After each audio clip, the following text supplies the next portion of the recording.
আচ্ছা, কখনো কি মনে হয়েছে যে মানি ব্যাগে থাকা টাকাটা ঠিক আগের মতো শক্তিশালী নেই? আমরা তো প্রায় মুরব্বীদের কাছে শুনি তাদের সময়ে কত কম টাকায় কত কি পাওয়া যেত। মনে হয় যেন টাকাটা দিন দিন নিঃশব্দে তার জোর হারিয়ে ফেলছে। এই যে টাকার মান কমে যাচ্ছে, এর পেছনের আসল রহস্যটা কি? চলুন আজ এই ব্যাপারটারই একেবারে গভীরে যাওয়া যাক। এই গল্পটা তো আমাদের সবার শোনা, তাই না?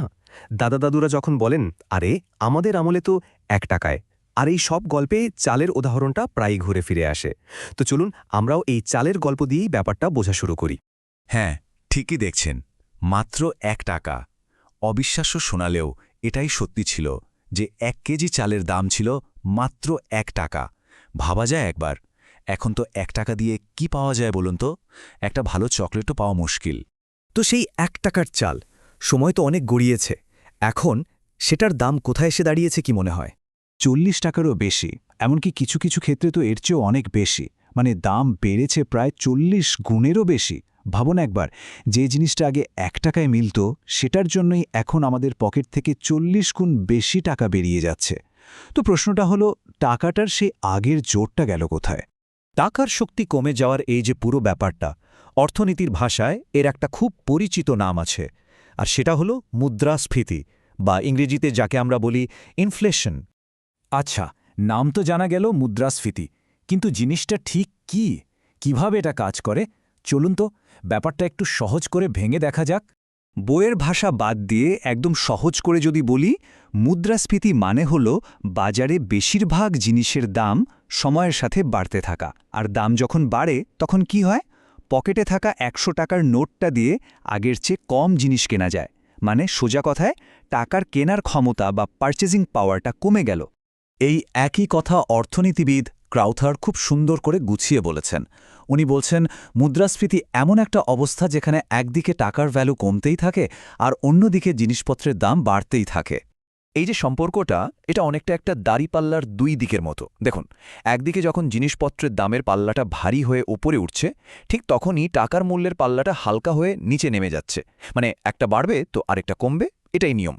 কিন্তু সওয়াল হলো, এই যে দাম বাড়ে, এটা কেন বাড়ে? এর অনেক কারণ আছে, তবে একটা বড় কারণ হলো ডিমান্ড পুল ইনফ্লেশন। নামটা শুনে কঠিন মনে হতে পারে, কিন্তু ব্যাপারটা একদমই সোজা। ধরুন, এটা একটা চেন রিঅ্যাকশনের মতো। প্রথমে কি হলো? কোনো কারণে হয়তো সমাজে মানুষের হাতে আগের চেয়ে বেশি টাকা চলে এলো। ধরুন, বেতন বাড়ল বা ব্যবসায় লাভ হলো। এখন হাতে টাকা এলে কি হয়? মানুষ খরচ করতে চায়, কেনাকাটা করতে চায়। কিন্তু বাজারে জিনিসপত্র তো আর রাতারাতি বেড়ে যায় না, তাই না? তো যখন অনেক মানুষ ওই সীমিত জিনিসগুলোই কেনার জন্য হুমড়ি খেয়ে পড়ে, তখন বিক্রেতারা কি করে? তারা দাম বাড়িয়ে দেয়। এই যে চাহিদাটাই যেন দামটাকে টেনে ওপরে তুলছে। আচ্ছা, এটা তো গেল চাহিদার দিক। মুদ্রাস্ফীতির আর একটা বড় কারণ আছে, যেটা আসে উল্টো দিক থেকে। এটাকে বলা হয় কস্ট পুশ ইনফ্লেশন। এখানে সমস্যাটা ক্রেতার দিক থেকে নয়, শুরু হয় একেবারে উৎপাদকের কারখানা থেকে। ভাবুন তো, একটা শার্ট বানাতে কি কি লাগে? সুতা লাগে, শ্রমিকের মজুরি দিতে হয়, কারখানায় বিদ্যুতের বিল আছে, আবার সেটা দোকানে পাঠাতে পরিবহন খরচও আছে। এখন এর যে কোনো একটার দাম যদি বেড়ে যায়, ধরুন হঠাৎ করে সুতার দাম বা জ্বালানি তেলের দাম বেড়ে গেল, তাহলে কি হবে? শার্টটা বানানোর মোট খরচটাই তো বেড়ে যাবে, তাই না? আর কোনো কোম্পানি তো আর লস দিয়ে ব্যবসা করবে না, তাই না? তারা তখন কি করে? তাদের বাড়তি খরচটা পুষিয়ে নেওয়ার জন্য পণ্যের দাম বাড়িয়ে দেয়। মানে উৎপাদনের খরচের এই ধাক্কাটা শেষ পর্যন্ত এসে লাগে আমাদের মতো সাধারণ ক্রেতাদের পকেটে। তো আমরা দেখলাম চাহিদা আর খরচের দিকটা। এর বাইরেও আরও কিছু ফ্যাক্টর আছে যা মুদ্রাস্ফীতিতে হাওয়া দেয়, আর সেগুলোর মূল কারণ একটাই: কোনোভাবে অর্থনীতিতে টাকার যোগান বা সাপ্লাই বেড়ে যাওয়া। এখন প্রশ্ন হলো, এই বাড়তি টাকাটা আসে কোত্থেকে? দেখুন, এর দুটো বড় উৎস আছে। একটা হলো, সরকার যখন আয়ের চেয়ে খরচ বেশি করে ফেলে, তখন সেই ঘাটতি পূরণের জন্য অনেক সময় নতুন টাকা ছাপাতে হয়। আরেকটা হলো ব্যাংকগুলো যখন অনেক বেশি বেশি লোন দিতে থাকে, তখনও কিন্তু বাজারে টাকার পরিমাণ বেড়ে যায়। তাহলে মূল কথাটা কি দাঁড়ালো? বাজারে জিনিসপত্র আছে 10টা, কিন্তু মানুষের হাতে টাকা দিয়ে দেওয়া হলো 100টা জিনিসের সমান। ফলাফল কি হবে? ওই 10টা জিনিসের দামই বেড়ে যাবে, কারণ বাড়তি টাকাগুলো তো ওই সীমিত জিনিস কেনার পেছনেই ছুটবে। সোজা হিসাব। মুদ্রাস্ফীতি বা ইনফ্লেশন শুনলেই আমাদের কেমন জানি একটা খারাপ লাগা কাজ করে, তাই না? মনে হয় সর্বনাশ। কিন্তু দাম বাড়াটা কি সবসময়ই খারাপ? শুনলে হয়তো অবাক হবেন, অল্প স্বল্প মুদ্রাস্ফীতির কিন্তু একটা ভালো দিকও আছে। দেখুন, মুদ্রাস্ফীতির দুটো রূপ আছে।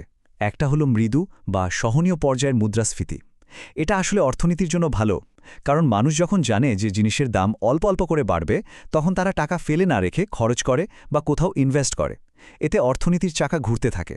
কিন্তু আরেকটা রূপ আছে, যেটা হলো অতি মুদ্রাস্ফীতি বা হাইপার ইনফ্লেশন। আর এটা হলো অর্থনীতির জন্য একটা দুঃস্বপ্নের মতো, যা সবকিছু ধ্বংস করে দিতে পারে। এর সবচেয়ে ভয়ঙ্কর উদাহরণগুলোর একটা হল ১৯২০ সালের জার্মানি। অবস্থাটা এমন হয়েছিল যে এক টুকরো পাউরুটি কেনার জন্য মানুষকে ঠেলাগাড়ি বোঝাই করে টাকা নিয়ে যেতে হতো। একটা গল্প খুব প্রচলিত আছে যে কেউ হয়তো একটা ক্যাফেতে গিয়ে ৫,০০০ মার্ক দিয়ে ১ কাপ কফি অর্ডার করল, কিন্তু কফিটা শেষ করে বিল দিতে গিয়ে দেখল সেটার দাম হয়ে গেছে ৮,০০০ মার্ক। একবার ভাবুন তো সেই পরিস্থিতিটা। তাহলে পুরো আলোচনার শেষে আমরা কোথায় এসে দাঁড়ালাম?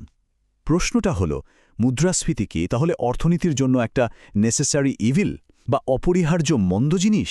মানে এটাকে ছাড়াও চলে না, আবার এটার বাড়াবাড়িও সহ্য করা যায় না। যতক্ষণ এটা নিয়ন্ত্রণের মধ্যে থাকে ততক্ষণ এটা অর্থনীতির জন্য একটা জ্বালানির মতো কাজ করে, কিন্তু নিয়ন্ত্রণ হারালেই এটা হয়ে ওঠে সর্বনাশা আগুন।